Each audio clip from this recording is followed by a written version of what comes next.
Bonjour à toutes et à tous, bienvenue sur RCF. Aujourd'hui, nous recevons le père Claude Picard, qui est le doyen des prêtres du diocèse de Blois. Il vient d'avoir 100 ans. Il est né le 2 décembre 1925 à Damas. Bonjour père Picard. Bonjour. Vous pouvez nous dire dans quelles circonstances vous êtes né Mon là-bas? père était colonial et à ce moment-là, il y avait une guerre entre la Syrie et la Turquie, etc. Il fallait arriver à défendre un peu les Français qui étaient là-bas. Et alors à ce moment-là, eh bien, papa a été envoyé là-bas. Il est parti avec sa femme, sa petite fille qui s'appelait Janine. Et puis, ils ont attendu pendant un certain temps. Et à ce moment-là, maman était à Beyrouth et papa était à Damas.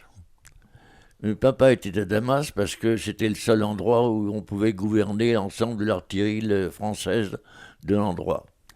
Alors, quand on a annoncé ma naissance, on s'est dit à ce moment-là, il faut faire venir la maman de Beyrouth à Damas. À Damas, on l'a mis dans un hôtel où elle était bien avec sa fille, Janine, qui avait 2 ans à ce moment-là, et puis papa y habitait aussi de temps en temps, mais pas souvent. Et à 1 kilomètre de là, il y avait un hôpital militaire. Alors, le jour de ma naissance, papa a téléphoné au directeur de l'hôpital, au médecin directeur de l'hôpital, en lui disant « Est-ce que vous pouvez recevoir ma femme qui vient qui est enceinte et qui va bientôt accoucher ?»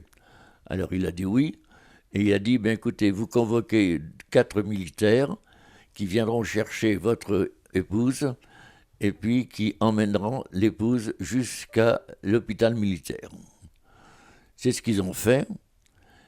Au bout de 200 mètres, 300 mètres, maman est tombée un peu dans les pommes. Alors ils l'ont mis sur un brancard et ils l'ont conduite sur ce brancard jusqu'à l'hôpital militaire.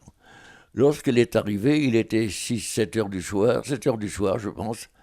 À ce moment-là, le médecin a dit « Oh, elle n'a pas l'air encore pressée, donc moi je vais aller dîner. » Il est parti.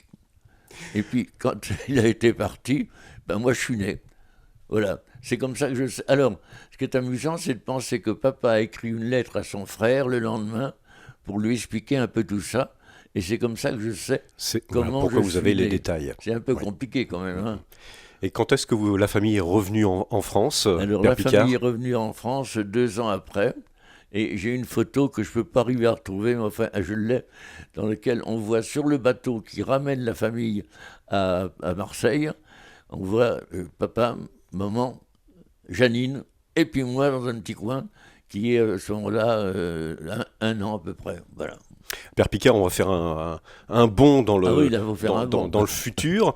On va parler de Notre-Dame des Aides, Oui. puisque vous y avez été élève, Oui. professeur et directeur. Quel Alors, souvenir vous gardez de alors Notre-Dame écoutez, des Aides? d'abord, comment j'y suis allé? Oui. C'est parce que ma maman est morte quand j'avais 6 ans. Et papa était toujours colonial, bien sûr. Donc il est reparti, lui, dans sa colonie. Et nous, on nous a laissés à Blois et à Château-Renaud. Et moi, on m'a dit, ben, tu vas aller pensionnaire à Notre-Dame des Aides. On attendait entre Pont-le-Voix et Notre-Dame-des-Aides. Finalement, ça a été Notre-Dame-des-Aides. Et je suis arrivé à 6 ans comme étant le plus jeune pensionnaire de Notre-Dame-des-Aides.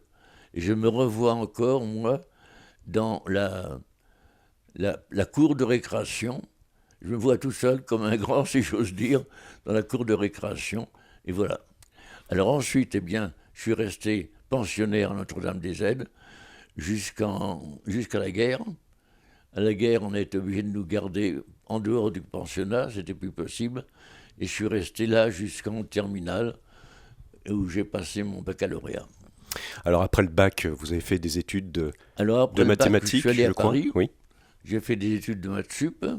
Après maths sup, eh bien, j'ai dit, je vais rentrer au séminaire. Et je suis rentré au séminaire des Carmes à Paris.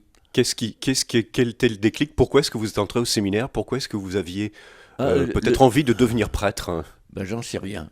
Ah, Non, je me souviens très bien du moment où je l'ai décidé. Je me oui. vois encore à genoux dans ma chambre, en train de prier le Seigneur, et puis de décider que, voilà, je tâcherai d'entrer au séminaire et tâcher d'être prêtre. Et c'est ce que j'ai fait. Voilà, Vous avez été ordonné prêtre à 24 ans. à 24 ans. Alors aujourd'hui, on trouve que c'est jeune, 24 ans prêtre. À l'époque, c'était plutôt classique d'avoir un prêtre de cet âge-là Ah ben, ou pas? c'était 24 ans, c'était la limite, hein. Et moi, D'accord. j'avais pas encore 24 ans de fait. J'avais que 23 ans et demi. Alors, c'était pas sérieux un peu. Bon, enfin, ils m'ont pris quand même, hein. Père Picard, du coup, vous avez été ordonné à Blois. Quelle a été votre première mission de prêtre? Ma première mission, quand j'étais ordonné prêtre, ça a été d'aller à Drouet, où j'ai été vicaire à Drouet, pendant un an seulement. Et puis, au bout d'un an, on est venu me chercher pour me dire, ben écoutez, ça serait bien que vous soyez professeur au grand séminaire, pour enseigner la théologie, l'écriture sainte, l'apologétique. Et je suis rentré au grand séminaire comme professeur. Et c'est là que j'ai rencontré le père Verrier, qui est venu un an après, et que j'ai eu comme élève. Voilà. Et donc ensuite, le grand séminaire a fermé en 1957. Oui, c'est Oui. ça. Le grand séminaire a fermé. Et alors, on nous a tous nommés à droite et à gauche Et vous avez été nommé où? à Pour le coup, Notre-Dame-des-Aides. Notre-Dame-des-Aides, Et pour comme être professeur. professeur de maths. C'était effrayant, hein, de faire professeur de maths après avoir été professeur de philosophie, etc. Donc j'étais professeur de maths, j'étais pendant 4 ans. Et puis au bout de 4 ans, eh ben, on m'a nommé directeur. Et Alors vous c'est êtes comme ça que je suis passé directeur à Notre-Dame. Et j'y suis resté jusqu'en 67. Voilà, j'ai fait donc 23 ans de direction. 23 ans de direction. Quel souvenir, peut-être un souvenir que vous gardez de cette époque Ah, d'éducateur, de directeur d'un établissement scolaire de l'enseignement catholique? ah bah c'était complexe, hein, parce qu'il fallait qu'on ait. Ah, il y avait 36 choses à faire. Il y avait d'abord de s'occuper un peu des élèves. Et moi, j'ai commencé avec 300 élèves. Et puis j'ai terminé avec 950. Alors, voir un développement pareil, j'ai été obligé de fonder un collège avec une partie des élèves de 6e, 5e, de fonder une école primaire avec tous les primaires. Et puis ensuite, eh bien, on a eu le droit de faire une école, les classes de terminale avec Sainte-Marie. Alors tout ça, ça a été un peu complexe. Et finalement, ça s'est bien développé. On a eu beaucoup d'émotions à éduquer les élèves, hein, parce que je crois que c'est très, très important d'éduquer des élèves. Mais on se rendait peut-être pas compte de l'importance que ça avait. Père Claude Picard, dans quelle paroisse vous êtes passé? On a évoqué Drouet, qui était votre première Oui, c'est paroisse en ça, tant que première vicaire. paroisse. Ensuite, vous êtes passé dans quelle paroisse? Ben, j'avais pas de paroisse. Il n'y avait pas de Mais paroisse. j'étais directeur à Notre-Dame, donc j'étais quand même très Ah ben occupé oui, bien par sûr. ça. Alors, Hein. après Alors Notre-Dame-des-Aides, je oui. disais la messe dans les paroisses le Mhm. dimanche, enfin j'allais à droite et à gauche, j'ai rendu un certain nombre de services un peu partout. Et puis c'est ensuite, quand j'ai quitté, je suis allé à, à Romorantin. Parce que quand j'ai quitté Notre-Dame, j'étais épuisé. Je n'avais que 60 ans, mais j'étais vraiment fatigué, hein, parce que ça faisait du boulot. Alors là, j'ai dit, quand on m'a nommé curé de Romorantin, j'ai dit non, non, non, moi je préfère être vicaire à Romorantin, parce que je suis trop fatigué, j'ai besoin de me reposer. Et pendant 2 ans, j'ai été un peu plus calme. Et puis au bout de 2 ans, on m'a nommé curé, bien sûr, bon. Et je suis resté là pendant 2 ans, et ensuite on m'a nommé vicaire général. Ah, le vicaire général, Alors, l'assistant de l'évêque. assistant de l'évêque, c'était encore toute une autre aventure. Ah, vous pouvez nous parler de cette aventure qui a Bah, duré de 8 ou 9 ans pour vous? ça a duré 8 ans, jusqu'en 99, à peu près, oui. Et à ce moment-là, fallait. Alors j'étais en même temps curé d'Herbeau. De toute façon, est-ce que j'ai un pied à terre quelque part, je Mhm. puisse être quelque part, rencontrer des gens de façon très simple. Et puis en même temps, ben, j'avais un appartement à l'évêché. Enfin, voilà, on essayait d'aller de l'un à l'autre sans faire trop de bêtises. Alors, vous pouvez nous parler un peu de cette période, comment est-ce que vous l'avez vécue, Ben, j'étais avec les Monseigneur rencontres que vous Cuminal. avez Et Monseigneur faites? Cuminal, Oui. je l'avais connu lorsqu'il était au Carme à Paris. J'avais connu pendant un an, on se connaissait un peu, on se tutoyait. Bon, enfin, c'était quand même pas quelqu'un que je connaissais très très bien, mais on s'est bien entendu tous les deux. Et il est mort, Et quand il est mort, c'est moi qui ai été obligé de lui succéder, non pas comme évêque, mais comme Administrateur. administrateur diocésain pendant 3 ans, jusqu'à temps qu'on nomme Monseigneur de Germigny comme évêque. Ah, ça a duré 3 ans quand même. Ah oui, ça a duré 2 ans et demi. 2 ans et comme demi. ça. Hein. C'était long, hein. Oui, c'était long, oui. Oui. Il fallait quand même diriger un peu tout ça. J'ai eu de la chance, j'ai pas eu de prêtre qui est mort pendant ce temps-là. Voilà. Bon, quelle est la mission de l'administrateur là, quand il y a absence d'évêque? Il fait le boulot d'évêque. Oui. Mais sauf qu'il fasse pas qu'il fasse pas de choses nouvelles. Enfin, Hum. faut qu'il aille un peu dans la ligne. Il faut qu'il nomme des gens si c'est nécessaire. Il faut qu'il essaie de gérer un peu l'ensemble et puis de faire que les gens s'entendent ensemble. Enfin bon, enfin comme un évêque, quoi. C'est un peu le même travail, enfin avec moins de responsabilité. Oui. Alors les prêtres sont entre guillemets à la retraite à partir de 75 ans. Oui. Qu'est-ce que vous avez fait entre 75 ans et puis aujourd'hui, où vous avez 100 ans, Père Picard? Eh ben, Vous avez continué des missions. À 75 ans, on m'a pas mis à la retraite. Ah, bah, vous Voilà. allez nous dire. Oui. Moi, je suis resté à Herbeau. Oui. Je suis resté à Herbeau, j'étais curé d'Herbeau pendant un certain temps. Et puis ensuite, eh bien, vers les années 2000, je ne sais plus comment exactement, 2005, voilà, j'ai arrêté Herbeau. Et ils ont mis un curé à ma place. Enfin. Mhm. Mais je suis resté à Herbeau et j'ai fait le travail. J'étais comme un vicaire, si j'ose dire. D'accord. Hein, pendant quelques années.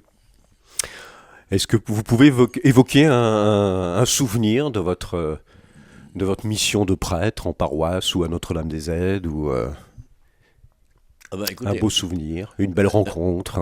à Notre-Dame, je vais d'abord évoquer des mauvais souvenirs. À Notre-Dame des Aides, quand même, j'ai perdu 3 élèves. Hein. En particulier, il y en a 2 qui ont été tués au portail de Notre-Dame des Aides. Alors ça, c'était quelque chose d'impressionnant, vous savez. Et puis, parce que c'est un des élèves qui avait été la veille ou l'avant-veille visiter les champs de bataille de Normandie, qui était revenu avec un fusil et puis qui a tué 2 de ses camarades. Alors c'était un peu effrayant. Bon, ça, c'est des mauvais souvenirs. Hein. Et puis j'en ai connu d'autres aussi, bien sûr, dans ce sens-là. Mais surtout, j'ai eu des bons souvenirs dans la mesure où, tout au cours de ces formations, eh bien, j'ai jamais eu d'opposition radicale ou de gens qui se groupaient contre moi. On a toujours travaillé ensemble avec une certaine harmonie. Enfin, on essayait d'insister dans ce domaine et j'ai même réussi à faire, au fond, tout un plan d'aménagement d'une école, d'un collège, d'un lycée, comment est-ce qu'on pouvait faire, avec quel esprit. Et ça m'est resté très profondément dans la tête. Et tout ça a été adopté par tout le monde et j'étais très content. C'est en 1976, 77 par là, que j'ai fait ça et ça m'a gardé un bon souvenir. Bon, on va terminer cet entretien. Père Picard, peut-être un message, une pensée que vous auriez envie de transmettre aux auditeurs de RCF.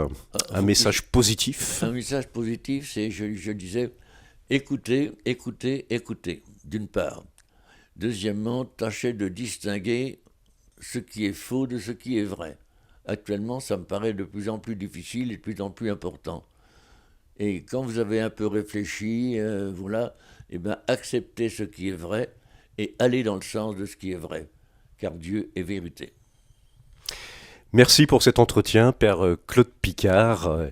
Et je rappelle à nos auditeurs que vous êtes né le 2 décembre 1925 et que vous avez 100 ans passés aujourd'hui. Mais ça se sent dans la parole, hein. Non, pas de trop. Non, pas de trop. Non, pas de trop. Non.